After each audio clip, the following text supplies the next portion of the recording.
Good morning students.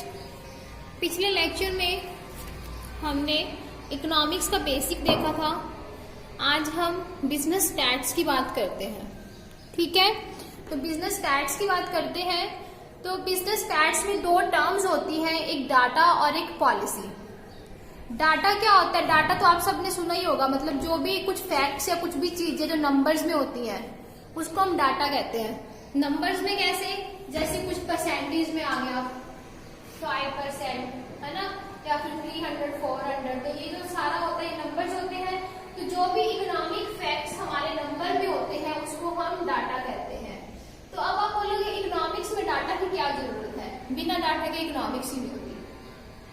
ठीक है, तो डाटा में इकोनॉमिक्स में डाटा इसलिए चाहिए होता है, हम डाटा इसलिए कलेक्ट करते हैं ताकि हम इकोनॉमिक प्रॉब्लम को समझ सके और एक्सप्लेन कर सके कि क्या रीजन है इस प्रॉब्लम के आने के, कि ये प्रॉब्लम हमारी इकोनॉमी में क्यों आ रही है। इसको सॉल्व करने में, इसको समझने में कौन हेल्प करता है? हमारी डाटा हेल्प करता है। देखो, जैसे एक एग्जाम्पल लिया पॉवर्टी का, गरीबी का, हमें एनालाइज करना है। आप खुद भी सोचो कि एक हमारी इकोनॉमी में, हमारे देश में इतनी गरीबी क्यों है, क्या रीजन है उसका? हमारे देश में इतनी गरीबी का क्या रीजन है? सबसे पहला रीजन तो यही है कि सब लोगों के पास काम नहीं है। ठीक है, मतलब बहुत सारे ऐसे यूथ है हमारा जो क्या है, अनएम्प्लॉयड है, जिनके पास काम नहीं है। और क्या है? पहला तो रीजन हो गया अनएम्प्लॉयमेंट, कि लोगों के पास काम नहीं है। दूसरा, हमारे यहाँ की टेक्नोलॉजी कितनी बैकवर्ड है। जब हम बाहर के देशों की, बाहर की कंट्रीज की बात करें तो वहां पे टेक्नोलॉजी कितनी एडवांस है ना, लेकिन हमारे यहाँ की टेक्नोलॉजी बहुत ज्यादा बैकवर्ड है। वो भी एक रीजन है गरीबी का। और हमारे यहाँ के लेबर की लो प्रोडक्टिविटी है, मतलब वो अच्छे से काम नहीं करते हैं। क्लियर? तो हमारे यहाँ पे पॉवर्टी का क्या रीजन है? Unemployment, low productivity of labour, backward technology, और भी बहुत सारे होते हैं। तो अब जो ये सारी प्रॉब्लम्स हैं इसको हम एज एक डाटा के रूप में समझते हैं। कैसे? कि अब हमारे पास सिनेरियो आ गया, एक सर्वे में आ गया कि अनएम्प्लॉयमेंट रेट है जो हमारे इंडिया का वो 6% है। ठीक है, कि बोल दिया कि हमारे इंडिया में टोटल पॉवर्टी 60% है, जिसमें से 20% लोग तो क्या है, अनएम्प्लॉयड है। ठीक है, और 30% क्या है कि हमारे पास टेक्नोलॉजी अच्छी नहीं है। 10% क्या बोला है कि लोग अच्छे से काम नहीं करते हैं। तो ये क्या है, डाटा के रूप में आया है।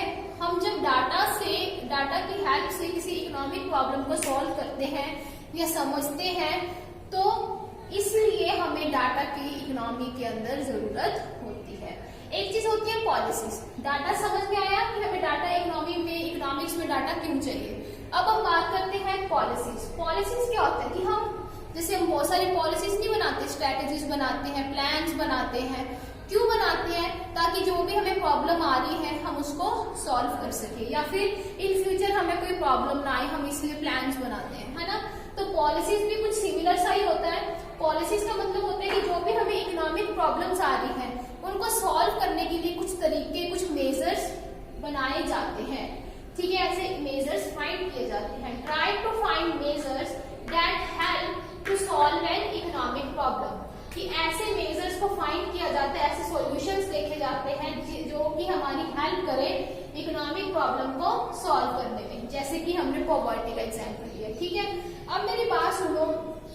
अगर आपके पास इंफॉर्मेशन ही नहीं होगी कि हमारे इंडिया में पॉवर्टी रेट कितना है, लोग कितने गरीब हैं, कितने काम कर रहे हैं, कितने काम नहीं कर रहे, तो बिना इंफॉर्मेशन के क्या आप पॉलिसी बना दोगे, प्लान बना दोगे?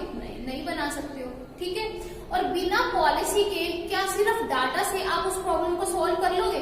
नहीं हो सकती है। ठीक है, तो बिना पॉलिसी, कोई भी पॉलिसी डाटा के बिना नहीं बन सकती, और कोई भी सॉल्यूशन पॉलिसी के बिना नहीं हो सकता।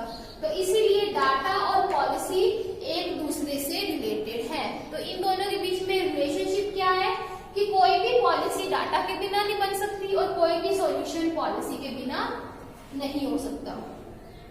ठीक है, तो आपको दो टर्म समझ में आई, एक डाटा की डाटा क्या होता है और हमारी इकोनॉमिक्स में डाटा क्यों चाहिए। दूसरी चीज हमने बात की पॉलिसीज की, पॉलिसीज क्या होती है और पॉलिसी और डाटा के अंदर क्या रिलेशन होता है। ठीक है, तो अब हम बात करते हैं स्टैटिस्टिक्स। हमारा जो बेसिक सब्जेक्ट है वो क्या है, स्टैटिस्टिक्स। स्टैटिस्टिक्स क्या होता है? स्टैटिस्टिक्स का मतलब होता है कुछ ऐसे मेथड्स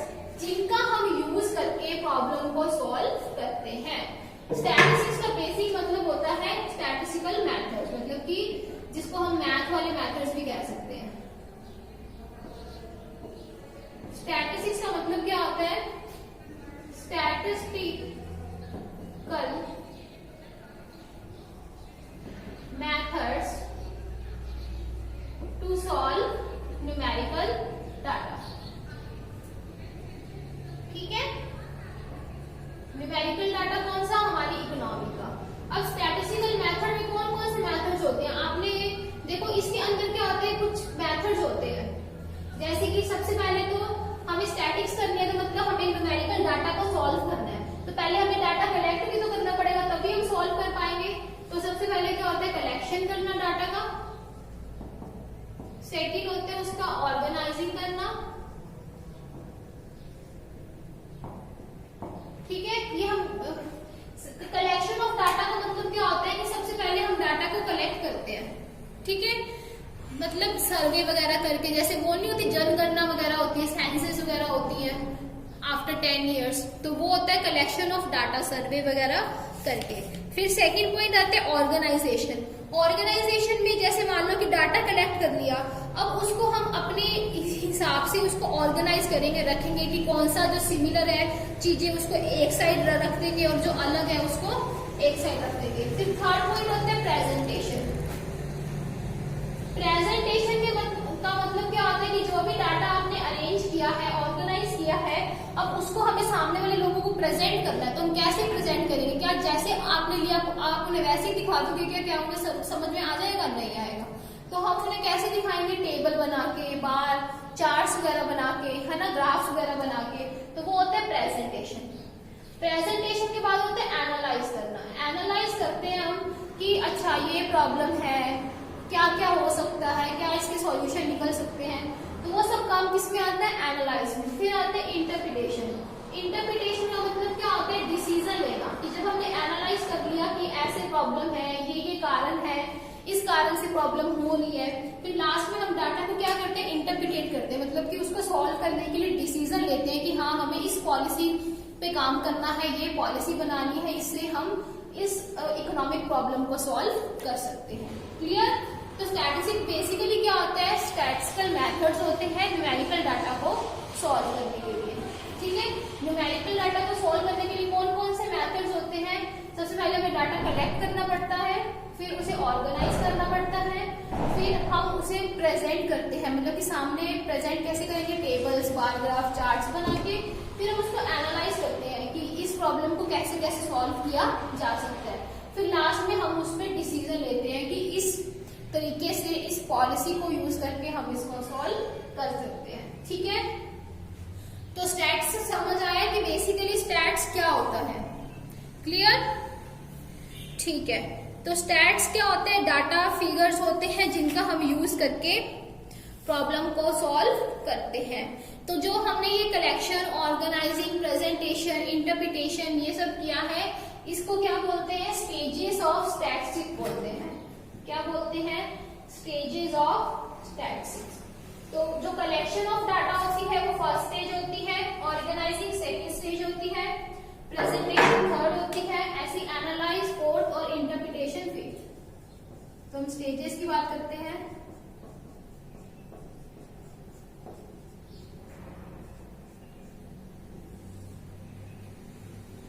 ठीक है, फर्स्ट स्टेज होती है कलेक्शन ऑफ डाटा। हम कलेक्शन कैसे कैसे करेंगे? सेंसस से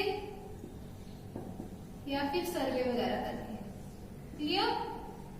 फिर होती है ऑर्गेनाइजिंग। नंबर थर्ड होती है प्रेजेंटेशन। ठीक है, नंबर फोर्थ होती है एनालाइजिंग।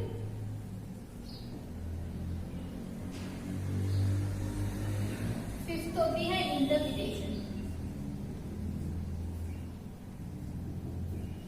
ठीक है, तो अब आप ये देखो कि कलेक्शन के अंदर तो हम सेंसस और सर्वे करते हैं, बाकी सब में क्या क्या करेंगे? कैसे हम डाटा को ऑर्गेनाइज कर सकते हैं? ठीक है, ऑर्गेनाइजिंग में हमें क्या क्या करना आता है? जैसे टैली बार्स वगैरह बनाने होते हैं। ठीक है, फिर प्रेजेंटेशन में हम क्या करते हैं? टेबल, ग्राफ्स बनाते हैं। एनालाइजिंग में हम सब निकालते हैं, जैसे परसेंटेज वगैरह निकाला, एवरेज वगैरह निकाली। फिर इंटरप्रिटेशन में हम क्या करते हैं, हम डिफरेंट वेरिएबल्स के बीच में इंटरप्रिटेट करते हैं, मतलब कि जो भी परसेंटेज हमने एनालाइज में निकाली है उसको कंपैरिजन करते हैं, कंपेयर करते हैं, देन हम डिसीजन लेते हैं। ठीक है, तो ये 5 स्टेजेस समझ में आ रही है आपको? ठीक है, तो कलेक्शन के अंदर हम सेंसस सर्वे से निकाल करते हैं कलेक्ट डाटा। ऑर्गेनाइजिंग में हम टैली बार का यूज करते हैं। प्रेजेंटेशन के लिए हम टेबल, ग्राफ, डायग्राम्स का यूज करते हैं। एनालाइजिंग करने के लिए percentage, average, correlation and regression का यूज किया जाता है। ये सारे फॉर्मूले से होते हैं जो हम आगे वाले चैप्टर्स में रीड आउट करेंगे। इंटरप्रिटेशन के अंदर हम क्या क्या यूज करते हैं, magnitudes of percentage, average and degree of relationship between different economic variables. तो ये जो चार्ट है इसे आप अपनी कॉपी में प्रिपेयर करना, बहुत इंपॉर्टेंट चार्ट है। और जो भी हमने ये टूल्स की बात की है, ये सारे टूल्स हम आगे फर्दर चैप्टर्स में रीड आउट करेंगे। ठीक है, तो अब हम बात करते हैं स्टैटिस्टिक्स की फीचर्स क्या क्या है। सबसे पहले तो हमें पता चली गई कि जो स्टैटिस्टिक्स होता है वो क्या होता है, सारा न्यूमेरिकल डाटा होता है। ठीक है, तो सबसे पहली फीचर क्या होगी कि ये क्या होता है, किस पे बेस्ड होता है, न्यूमेरिकल डाटा पे बेस्ड होता है। तो अभी हम इसकी फीचर्स की बात करते हैं। हाँ जी, तो हम फीचर्स की बात करते हैं इसकी। तो फर्स्ट फीचर की हमने बात करी कि ये न्यूमेरिकल डाटा होता है। ठीक है, नेक्स्ट फीचर हम देखते हैं aggregates of facts. Aggregates of fact का मतलब क्या होता है, कभी भी एक सिंगल चीज से हम स्टैट्स नहीं निकाल सकते या प्रॉब्लम को सॉल्व नहीं कर सकते। सिंगल ऑब्जर्वेशन को कभी भी स्टैटिस्टिक्स नहीं कहते, उसके लिए हमें डाटा लार्ज नंबर में चाहिए होता है। ठीक है, तो सिंगल ऑब्जर्वेशन कभी भी स्टैट्स नहीं होती, स्टैट्स में नहीं आती। और मोर देन वन हमें डाटा या ऐसी चीजें चाहिए होती हैं जिसका हम कंपैरिजन और एनालाइज कर सके। अब देखो, मैंने एक एग्जांपल लिया है कि अगर हम सिर्फ हिंदी के मार्क्स लें तो क्या हम उससे क्या एनालाइज कर सकते, कुछ भी नहीं कर सकते। लेकिन अगर हमने बहुत सारे सब्जेक्ट्स जैसे हिंदी, इंग्लिश, मैथ, साइंस सबके मार्क्स लिए तो हम फिर तो कंपैरिजन कर सकते हैं ना, किस में ज्यादा मार्क्स है, किस में कम है, किस में परफॉर्मेंस ज्यादा अच्छी है। ठीक है, तो स्टैट्स हमेशा एग्रीगेट ऑफ फैक्ट्स होती है, कभी भी सिंगल ऑब्जर्वेशन पे बेस्ड नहीं होती।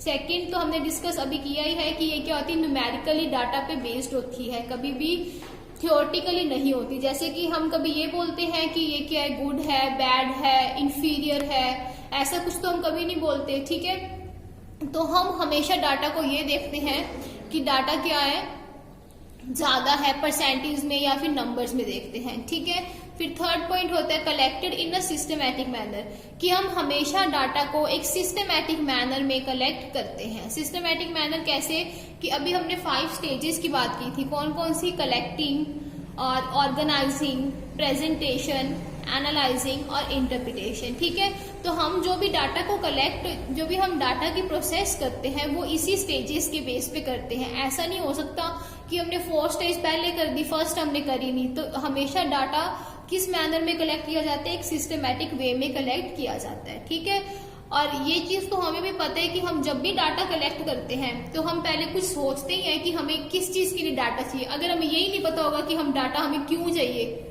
तो क्या फायदा उस डाटा कलेक्ट करने का, है ना। तो हमेशा डाटा कलेक्ट करने से पहले हम अपना पर्पस, अपना ऑब्जेक्टिव प्री डिटरमाइन करते हैं, पहले प्री प्लान करते हैं कि हमें डाटा क्यों चाहिए, क्या रिक्वायरमेंट है इसकी। ठीक है, फिर हमने बात करी थी कि डाटा और पॉलिसीज में क्या होता है, रिलेशन होता है। इसी तरीके से स्टैट्स के अंदर जब हम कंपैरिजन करते हैं तो उस टाइम में हमारा जो स्टैट्स होता है उस डाटा का रिलेशन हर चीज से होता है, तो उस डाटा से हम हर चीज का इफेक्ट चेक कर सकते हैं। ठीक है, तो जो स्टैटिस्टिक होती है वो क्या होती है, हर चीज से रिलेटेड होती है, वो एक दूसरे से रिलेशन में होती है।